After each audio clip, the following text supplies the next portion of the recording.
Meus queridos, continuando essa série sobre o livro do profeta Jonas, um livro com apenas 4 capítulos, chamada Mudança de Rumo.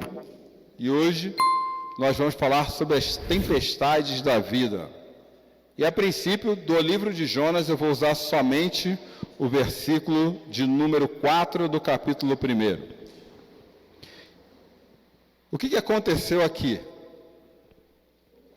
Jonas tinha um propósito a ser cumprido a partir do chamado que Deus fez para a sua vida.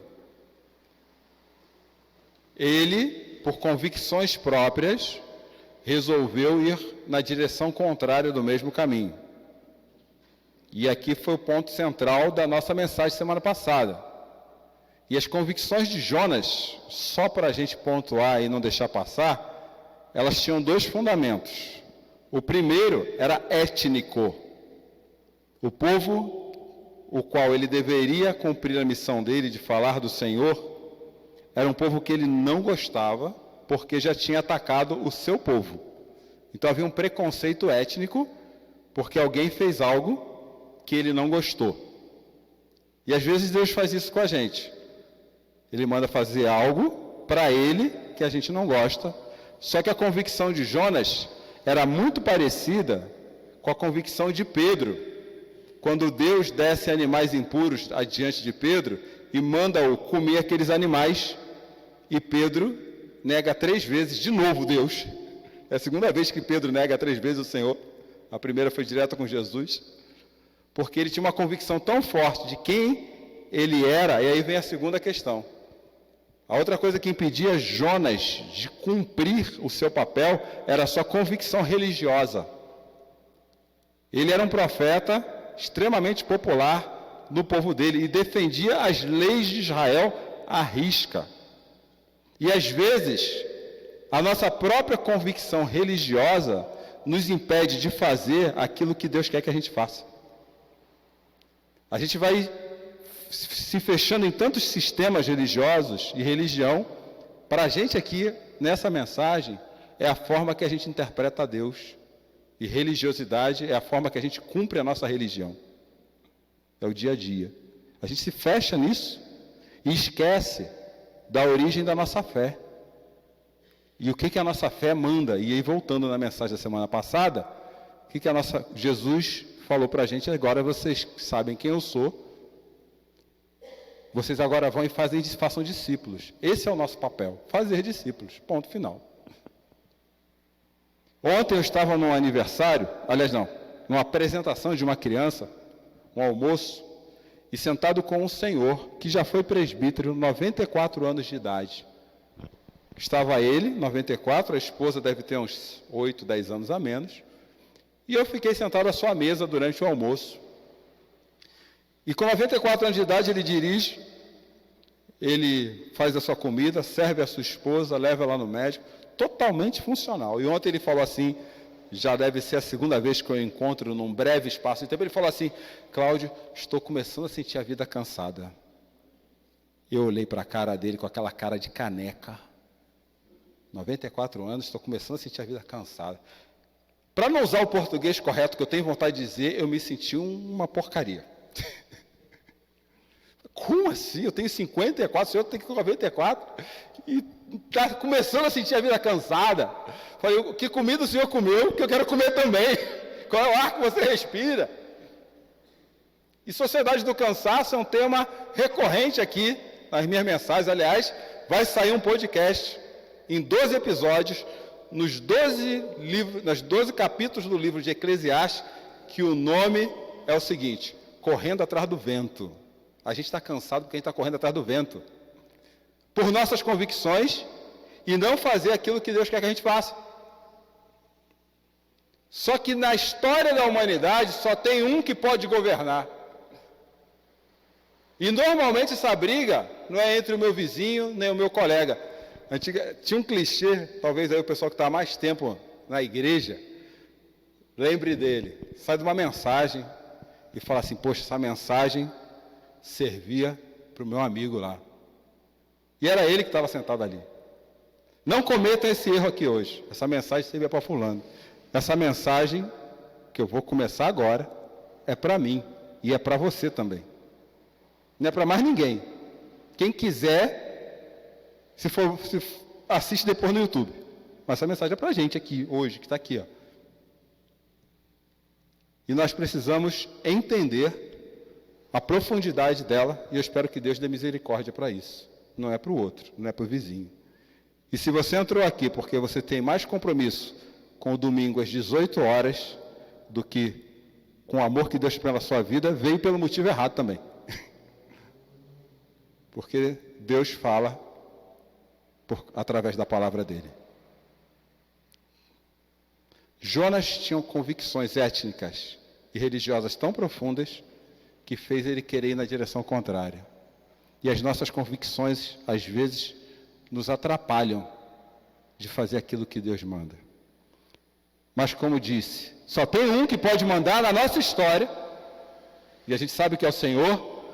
No versículo 4, Deus fez o seguinte: o Senhor, porém, fez soprar um forte vento sobre o mar e caiu uma tempestade tão violenta que o barco ameaçava arrebentar-se. Isso aqui me lembrou uma história. Eu tenho uns amigos que gostam muito de Cananéia. E eles foram fazer uma pequena viagem até a Ilha do Cardoso. E da vez que eu fui, Deus me abençoou. Acho que ele ama mais a mim do que a eles. Porque tinha um monte de golfinho nessa viagem, eu passei, nadei. Mas Deus acho que estava bravo com eles por algum motivo. Mandou uma tempestade, gente. E eu não sei se vocês já estiveram no mar com tempestade. A sensação é de total inutilidade. Primeiro porque você quer ir para um lado, o vento te leva para outro. O motor parece que nunca vai fazer chegar do outro lado. A pior coisa, você não tem visibilidade de nada. Os instrumentos, dependendo da tempestade, nem funcionam. Imagina na época de Jonas, que era no remo e no vento. É um negócio terrível. E esses amigos acharam que ia morrer, principalmente quando o salva-vida começou a voar, né? Começou a aparecer o salva-vida. E é isso. As tempestades da vida, ainda que metaforicamente, mostram a nossa incapacidade. Quando a gente acha que sabe de tudo, Deus dá um jeito de mostrar para a gente que a gente não sabe nada a respeito da gente mesmo. É, peso extra, né, Simeone? Pode falar. Sabe o que ele me contou, Jackson? Que depois que você casou, você começou a ficar com peso extra. É por isso que ele quis jogar do bar. Entendeu? A gente casa, costuma ficar com peso extra, não é verdade? Mas é isso, gente. Só que se nós acharmos que a cultura do reino é uma cultura meramente terapêutica, onde Deus só faz coisas boas para a gente, para que a gente se sinta bem conosco mesmo, não é nem com Ele, hein? Aí a gente fica em crise o tempo todo com essas tempestades. Mas se a gente entender o que está escrito nesse versículo número 4, a gente ou buga, ou alguma coisa precisa mudar no nosso coração. Olha o que diz o texto. O Senhor fez o quê? Soprar um forte vento sobre o mar e caiu o quê? A tempestade que Jonas estava passando, quem mandou? Foi Deus. E quem diz que o que você está passando hoje não é Deus que está te mandando? Deus mudou? Quem governa a história? Quem está governando a sua vida? Essa resposta, calma, não dá ainda não. Porque essa resposta pode te remeter a um ídolo. Você mesmo. Sair do cercadinho, volta para o cercadinho. É isso mesmo. Quando eu acho que Deus tem que tratar-me só terapeuticamente, provavelmente você está idolatrando a si mesmo. Quando eu acho, Deus nos ama, é claro, Ele quer o nosso bem. Por isso que Jesus pede para a gente orar. Coloca o pão nosso de cada dia sobre a mesa. Deus tem um compromisso com o nosso bem-estar. Nós somos povo dele. Aliás, o salmista relata, nenhum justo morre de fome. Não morre. Agora, quando entre morrer de fome e não ter aquilo que você quer que tenha, tem uma distância tremenda. E eu preciso entender os movimentos das tempestades que Deus manda na nossa vida. Porque toda tempestade que Deus manda na nossa vida é para Ele ensinar algo na direção dEle. Se eu achar que todo sofrimento é a ausência de Deus, se eu achar que todo sofrimento é que eu fiz algo de errado para que Deus me fizesse algo, se eu achar que a minha relação com Deus é de troca, eu não entendo uma tempestade da minha vida. Deus, eu preciso que o Senhor... O que eu fiz de errado? Aí a gente fica achando que Deus é aquele bicho papão que vai sair de trás da porta, falando, mas o que eu fiz de errado? E a gente vai ficando acuado, encolhido e tudo mais. Não. A nossa desobediência pode causar tempestades, como aconteceu com Jonas. E a nossa desobediência na Bíblia, ela é resumida em uma única palavra, essa aí, pecado. E essa palavra, eu acredito ainda, um dia quando eu começar a achar que eu tenho maturidade suficiente para escrever um livro, eu vou escrever um livro sobre pecado. Porque a gente entende muito mal essa palavra. A gente simplifica demais, a gente rotula, e o pior é que quando a gente dá um rótulo para essa palavra, a gente quer fugir dela, literalmente, que nem o diabo foge da cruz. E não é isso. Deus quer que a gente conheça o pecado, e aqui a mensagem vai ficar com aquele gostinho de limão bem azedo, talvez até estragado. Deus quer que a gente conheça o pecado, para que a gente entenda a misericórdia dele também, o tamanho do amor dele. Porque quem não reconhece o seu pecado é incapaz de reconhecer o amor de Deus pela sua vida. Então, todas as tempestades da nossa vida, em última instância, é fruto do pecado. Todas. Eu sei que isso já criou desconforto. Eu não estou dizendo que todas as tempestades da vida são fruto do seu pecado. Eu estou dizendo que todas as tempestades da vida são frutos do pecado. E para a gente entender o que eu, pelo menos, estou tentando dizer o que é pecado nessa mensagem, eu resumi nessa frase, que o pecado é uma ruptura de um relacionamento com Deus ou com o próximo, mediante uma ação egoísta, normalmente influenciada por uma convicção idólatra. Ficou complicado? Isso foi aqueles 5 minutos de teofania. Aí sai essa frase. Não. Primeiro, o pecado é uma ruptura. Você rompe com álcool. Tá bom? Essa ruptura é sempre uma ruptura com relacionamento. Referente a um relacionamento. Porque quando eu penso em aliança, eu penso em relacionamento. Se Deus tem uma aliança comigo, Ele quer um relacionamento comigo. Toda vez que eu rompo com essa aliança, ou que eu corrompo essa aliança, eu rompo com o relacionamento com Deus, ou no mínimo, eu deixo Ele sensível. Então, o pecado é uma ruptura com o relacionamento que Deus quer com a gente. Mas, como eu disse aqui no começo do nosso encontro, o relacionamento com Deus não se trata só da verticalidade do relacionamento. Ele se trata também da horizontalidade do relacionamento, porque Deus nos chama para viver em comunidade. Já no Antigo Testamento, Deus fazia isso. Olha só, quantos mandamentos existem? Gente, pelo amor de Deus. Ufa, peraí. A perna ficou bamba agora. Dos 10 mandamentos, quantos se referem ao nosso relacionamento com Deus?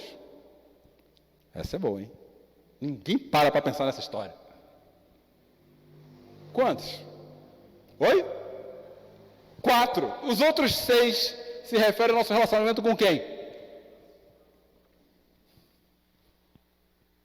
Os 6 é com o próximo. Se eu rompo um relacionamento de uma aliança que eu tenho com Deus ou com o próximo, eu estou pecando. Deus nos manda mais mandamentos para olhar para o lado do que para olhar para cima. Não que para cima seja menos importante, né? E Jesus resume tudo isso num grande mandamento. Qual que é? Ama a Deus acima de todas as coisas e o teu próximo como a... Agora, como que eu vou amar o meu próximo numa sociedade extremamente cansada, numa sociedade totalmente exaustiva, que eu não cuido de mim mesmo? Não tem nada para oferecer para ninguém. E quando eu estou falando para cuidar de a gente mesmo, deixa eu abrir um parêntese, porque isso aí abre margem para interpretação. Eu não estou falando que você tem que comer comida saudável, tem sim, viu? Mas não é disso que eu estou falando. Eu não estou falando que você tem que fazer atividade física, não é disso não. Eu não cuido de mim mesmo na minha relação com Deus. Não tem como cuidar do próximo assim. Como que você vai aconselhar um casal se você não cuida de você mesmo no seu relacionamento com Deus? Como que você vai aconselhar um jovem se você não tem maturidade com Deus para poder conversar com esse jovem? Não tem como. Então, para eu cuidar do próximo, eu preciso cuidar do meu relacionamento primeiro com Deus e estar saudável. Não é estar bem, tá? Isso não é terapêutico, não. Não é estar bem, estar bem é outra coisa. Porque como nós cantamos na primeira música dessa noite, a nossa dor nos conecta mais até quando a gente está contando bênção. E às vezes na minha dor, eu tenho a resposta para a sua dor, e na sua dor você tem a resposta para a minha dor. E sempre que eu rompo com esse relacionamento, é porque eu pensei mais em mim do que no outro. Por isso que eu chamo de egoísta. E quando eu penso mais em mim do que no outro, seja por qualquer motivo, pode ter certeza que você ergueu um ídolo no lugar onde Deus tinha que estar. Mas, como eu disse, nem todo pecado é por culpa nossa, e realmente não é. Tim Keller, nesse quesito que eu estou conversando com vocês, ele diz assim: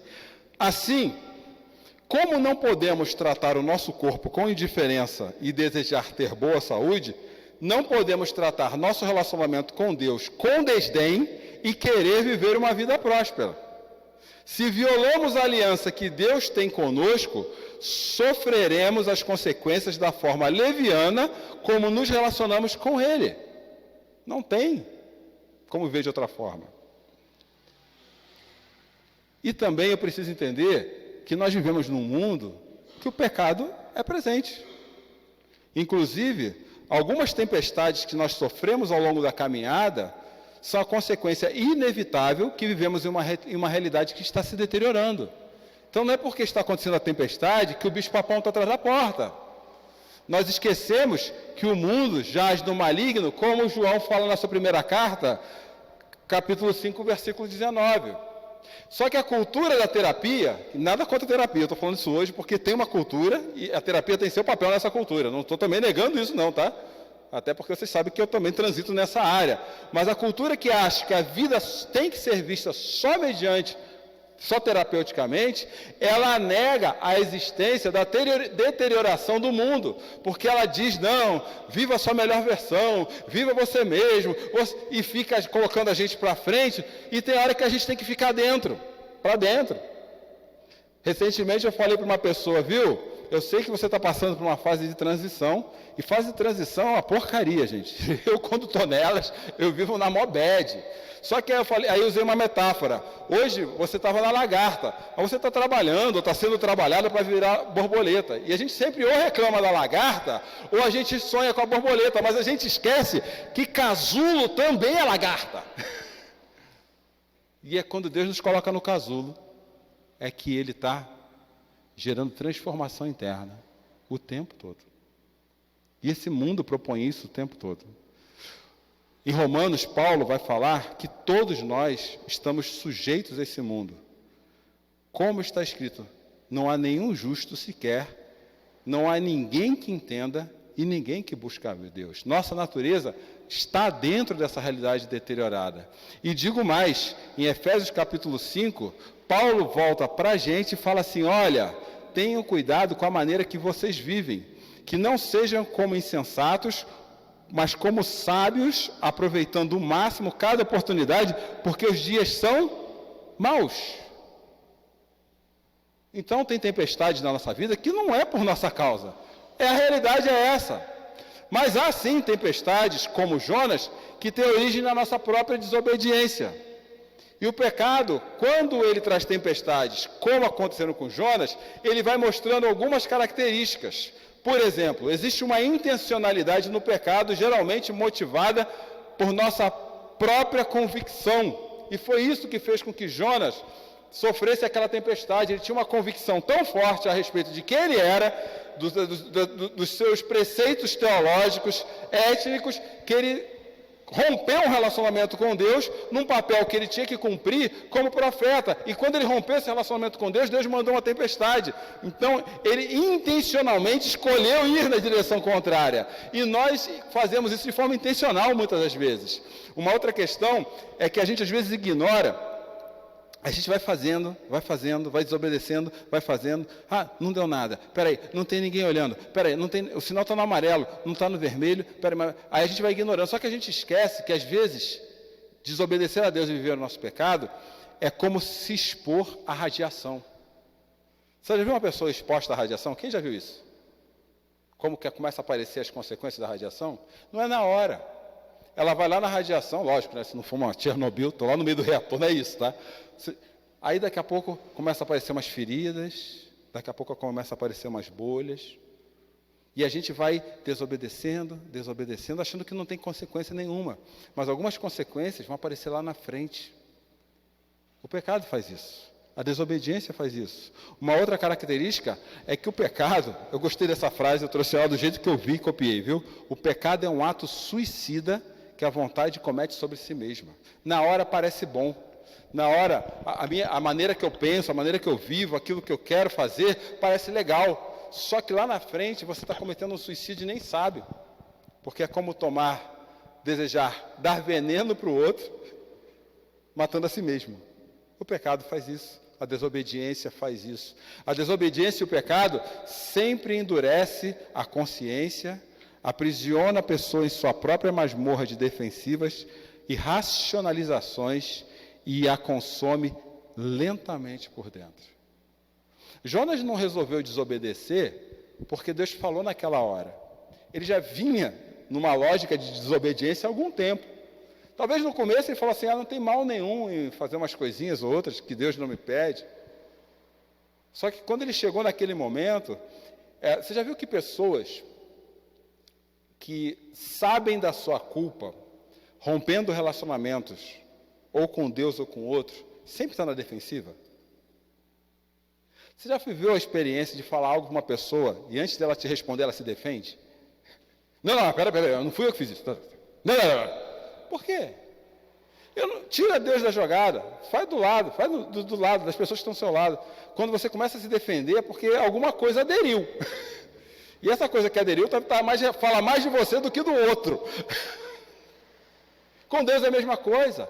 A gente fica se defendendo, a gente fica, não, mas espera aí, mas não é bem assim, você está vindo da maneira errada, talvez seja daquele outro, e as consequências vão vindo com o tempo. Eu gostaria de levantar 3 consequências no texto de Jonas, a partir daquele versículo. A primeira consequência é sofrimento alheio. A tempestade pegou só Jonas? Pegou o barco inteiro. Os marinheiros sofreram do pecado de Jonas. Pelo pecado de Jonas. Era o barco todo que ia afundar. E quando a gente desobedece a Deus, a nossa família sofre. As pessoas que estão à nossa volta sofrem as consequências do nosso pecado. Não é só para mim. Todo mundo que está no barco da nossa vida com a gente sofre as consequências do nosso pecado. A segunda coisa é encolhimento da vida. Quando Jonas tomou consciência do que estava acontecendo, o que ele foi fazer? Dormir. Ele se escondeu no fundo do barco. E pessoas que desobedecem a Deus, elas vão se encolhendo, elas vão se afastando das outras pessoas, elas vão querendo deixar de se relacionar com A e com B. Daqui a pouco ela está lá trancada dentro do quarto dela, isolada. E se sentindo mal, com uma escolha intencional, que ela achou que iria fazer bem. Não, eu vou parar um pouquinho, e aí fica ali encolhido, dormindo no fundo do barco. E eu não sei se vocês já tiveram contato, ou já viveram essa experiência infeliz, de pessoas que ficam muito deprimidas, muito deprimidas, eu estou falando assim de níveis altos de depressão, elas tendem a querer, elas vão se encolhendo, e quer dormir o dia inteiro. Eu acho que o que o Jonas estava passando era mais ou menos isso. Ele chegou num nível de desconexão com Deus, de rompimento com Deus, que ele foi se encolhendo, e eu quero passar o dia inteiro na minha cama, quietinho aqui, eu não quero que ninguém fale comigo, eu não quero que ninguém veja comigo. Se aquele barulhinho do WhatsApp vier, então eu não quero nem mexer com isso. A terceira consequência do pecado é distanciamento de Deus. O marinheiro, que não tinha nada a ver com Deus, perguntou para Jonas assim, viu, clama a seu Deus. A gente nem lembra A gente entra numa visão de túnel, o que eu chamo de visão de túnel, a gente só vê o problema, a gente só vê a dificuldade, e a gente vai perdendo a perspectiva do Deus que está por cima do problema, do Deus que está governando todas as coisas, porque a gente vai se distanciando de Deus. Quando eu olho muito para o meu problema e transformo dele em um ídolo, eu paro de olhar para Deus. Quando eu dou mais valor ao meu problema do que ele deve ter, eu paro de olhar para Deus. E não foi nem aqui ainda que Jonas virou a chave, viu? Mas aqui ele começou a tomar consciência de uma outra coisa, que não era que existia um problema em ele admitir quem estava governando a vida dele, como acontece conosco. Quando perguntaram, viu, mas quem que é você que está dormindo no meio do barco? Quem é você que está aí no fundinho? Quem é você que está aí quieto que vai orar para Deus? Aí ele fala a respeito de quem ele é, não o que ele faz. Ele nem fala que ele é profeta. Ele fala, eu sou adorador do Senhor. Deus dos céus. Sabe esse céu que está caindo nessa água? Eu sou quem adora esse Deus dos céus. Foi ali no barco, no meio da tempestade, que Deus enviou, que começou a cair a ficha de Jonas. Peraí.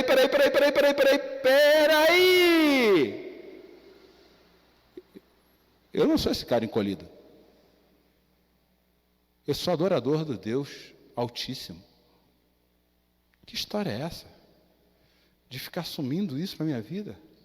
De achar que esse problema, ou que eu esteja perdendo, ou que está acontecendo, define a minha realidade. Quem define a minha realidade é o Senhor. E é nele que eu me apego, é nele que eu vou buscar recursos. Lógico, a solução para Jonas não foi tão boa, mas isso vai ficar para a semana que vem. Mas pegaram Jonas e jogaram dentro d'água.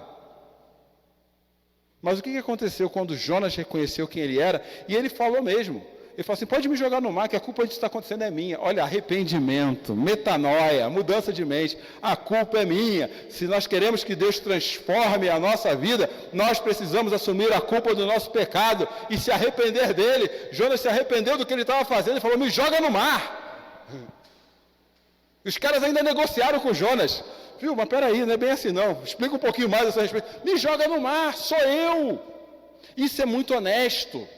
Porque tem gente à nossa volta sofrendo, porque eu não tenho coragem de dizer, é por minha causa que isso está acontecendo. Me joga no mar. Se a gente está com problema em casa, é por minha causa, porque eu estou tendo algumas atitudes sombrias, obscuras, fora da curva, que têm desobedecido diretamente aquilo que Deus quer para a minha vida, e isso tem causado problema para a nossa casa. Me joga no mar. Ou usando as palavras de João Batista, arrependam-se, porque o reino de Deus está próximo. Toma consciência da realidade. Nós temos hoje um benefício que Jonas não tinha. Se a cruz de Cristo for o divisor da história, nós estamos do lado de cá da cruz. Jonas não tinha aquilo. Hoje nós sabemos que Deus é capaz foi capaz, né, de entrar na nossa história, para nos salvar, para mostrar o potencial do seu amor, para mostrar o quanto Ele nos gosta, o quanto Ele nos ama, perdão. Hoje Deus não está fora do barco, hoje Deus está no barco. E foi isso que Deus mostrou para os discípulos em Mateus capítulo 8, versículo 23, num outro texto, onde acontece o seguinte: Jesus, no barco, seus discípulos o seguiram. De repente, uma violenta tempestade abateu-se sobre o mar, de forma que as ondas inundavam o barco. Jesus, porém, dormia. Os discípulos foram acordá-lo, clamando, Senhor, salva-nos, vamos morrer. Ele perguntou, por que vocês estão com tanto medo, homens de pequena fé? Então ele se levantou e repreendeu os ventos e o mar e fez-se completa bonança. Os homens ficaram perplexos e perguntaram, quem é esse que até os ventos e o mar lhes obedecem? Meus amigos, minhas amigas, Deus está no barco, com você, no meio da tempestade. Jonas não tinha consciência disso. Nós temos. Jesus está no barco. Jesus nascer, viver, encarnar-se e ressurgir, foi a forma de Deus falar assim: eu estou nesse barco da vida com vocês.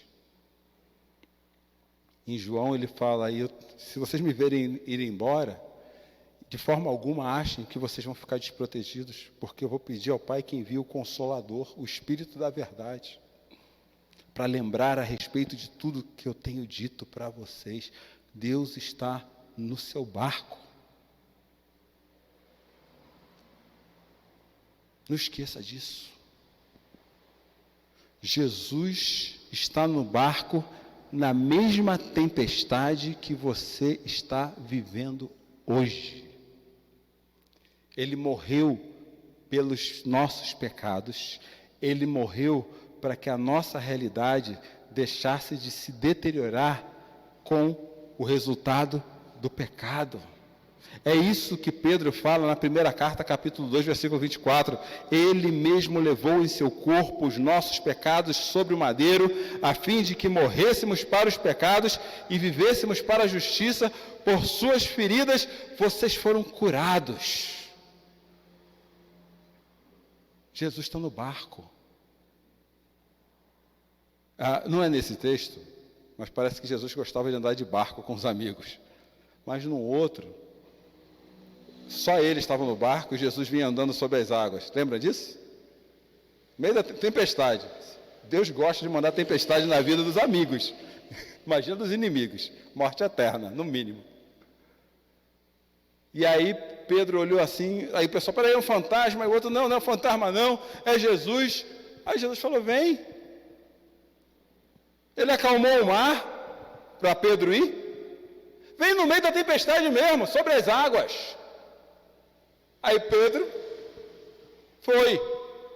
Mas chegou uma hora que Pedro começou a afundar. Que hora foi essa? Quando ele tirou os olhos de Jesus e começou a prestar atenção na tempestade. Quando a gente tira os olhos de Jesus e dá muita atenção à tempestade, a gente começa a afundar. Afundar. Aí eu vou parafrasear com o salmista, porque o contexto é outro. Aí um abismo vai levando a outro. E daqui a pouco nós estamos no fundo das fossas da Mariana, implodindo que nem o Titã, porque a gente parou de olhar para Jesus. Porque a gente acha que não pode ter tempestade na vida, que não precisa viver tempestade. Porque a gente quer viver bem-estar o tempo todo.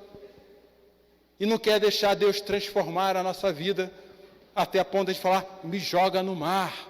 E jogar no mar para você e para mim hoje é falar, Senhor Jesus, eu me arrependo profundamente de achar que as minhas convicções são suficientes para que eu viva uma vida próspera. E a partir de hoje eu entrego minha vida nas suas mãos. E a partir de hoje eu vou pedir ao Senhor que, por misericórdia, me ajude a viver cada vez mais próximo de Ti. E vou fazer todo o esforço para que isso aconteça. Quando a gente olha para a direção correta, Jesus vem e nos puxa da água e nos tira do mar. E acontece um evento milagroso, que só acontece com Jesus, viu? Tem muita gente que usa essa palavra. A nossa fé é restaurada. Porque quando eu olho para Jesus, eu vou vendo algumas coisas maravilhosas acontecendo na minha vida. Inclusive, gente, eu vou antecipar uma frase que eu guardei para a semana que vem, mas gravem isso. De hoje à noite, se vocês gravarem isso, já está valendo. Tá bom? Combinado? Pega a dica. Como é que aquele cara fala lá, tem até em Sorocaba esse dia. Siga na visão, pega a visão. Pega a visão é essa. Os milagres da nossa vida, eles não acontecem. Aliás, perdão, rebobina. A gente não começa a adorar a Deus porque os milagres acontecem. Os milagres acontecem quando a gente começa a parar de olhar para a tempestade e adorar a Deus. Aí você tira a sua mente, que olha só para a tempestade, e agarra na mão de Jesus. Fala, Jesus, eu estou afundando, mas é o Senhor que vai me tirar daqui. Me dá recurso. Me dá recurso emocional, me dá recurso intelectual, me dá recurso espiritual, me dá força. Porque aqueles que confiam no Senhor voam como águia.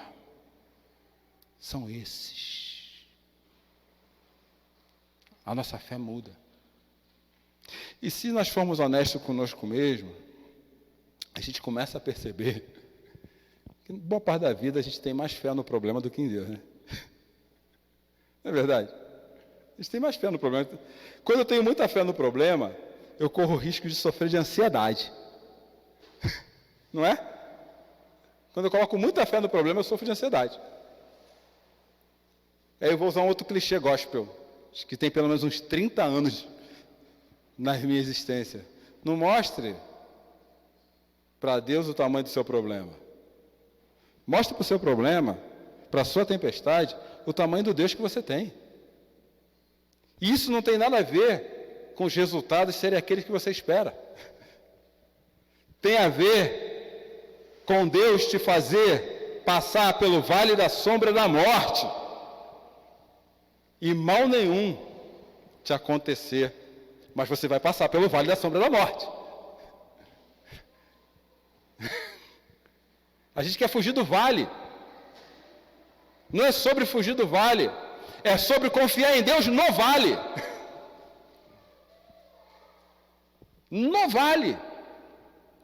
E por fim não, indo para o fim, nós esquecemos que os nossos problemas, as tempestades da nossa vida, causadas pelo nosso pecado, ou causadas pela realidade do mundo que a gente vive, elas estão sob o governo de Deus. Viu? Meus amigos e minhas amigas, Deus não é dono só das coisas boas da nossa vida. Deus é dono das coisas ruins da nossa vida também. Elas ainda estão ruins. Tem uma coisa na PNL, aí vou trazer um apócrifo para cá, tá? Me permitem trazer um apócrifo? PNL é um apócrifo. Que a gente ensina para as pessoas, fala assim, em vez dela falar assim, eu nunca fiz isso, eu falei, eu ainda não fiz. Eu ainda. Esse problema não vai se resolver. Ele ainda vai se resolver. E saindo do apócrifo para a Bíblia, vai se resolver porque Deus, Ele é Senhor até dos meus problemas. Então, para de olhar para a tempestade. Segura na mão de Jesus. Se agarra nele. Se achega dele. E agora sim, por fim. O que aconteceu quando eles chamaram Jesus? O que aconteceu? Foram jogados no mar? Como Jonas, não? O que aconteceu? A tempestade passou. Só porque eles confiaram em Jesus? Gente, olha o trabalho que a gente tem. A gente fica pensando em um monte de coisa. Só por confiar em Jesus. A tempestade. Tem uma música que eu gosto muito. Essa eu não vou usar cantar porque ela é muito alta para mim e muito difícil. As faces já estão complicadas, é difícil, fica mais ainda. Do Marcos Almeida. Que tem um refrão que eu gosto demais. Quando ele fala assim, toda dor é por enquanto. Quem eterniza a dor é a nossa mente, meus amigos. Quem eterniza a dor é o nosso distanciamento de Deus. Toda dor é por enquanto. Quando nós enfrentamos as tempestades da vida, olhando para Jesus, reconhecendo que nós vivemos num mundo que vive as consequências do pecado e que nós somos pecadores. E precisamos, às vezes, falar assim, me joga na água. Eu me arrependo da minha desobediência, de estar rompendo relacionamentos com o Senhor e com muita gente, até em nome do Senhor. E eu quero que o Senhor me guie, porque eu seguro nas suas mãos, no meio dessa tempestade. E que cada dia mais, todos os dias, mesmo sabendo que a segunda é brabona lá, a terça pior ainda, a quarta dos infernos, parece seriado Netflix isso. a quinta dos horrores, a sexta do Walking Dead, mesmo sabendo disso. O Senhor é a nossa força e a nossa salvação. Falei certo? Cantei certo? Ele é o quê? A alegria do nosso ponto final. Falando de mim, mais do que para vocês, quantas vezes na minha vida, e eu acho que Deus vai fazer isso comigo de novo, eu tenho esse pressentimento. Sabe quando você sente que Deus vai te dar uma rasteira?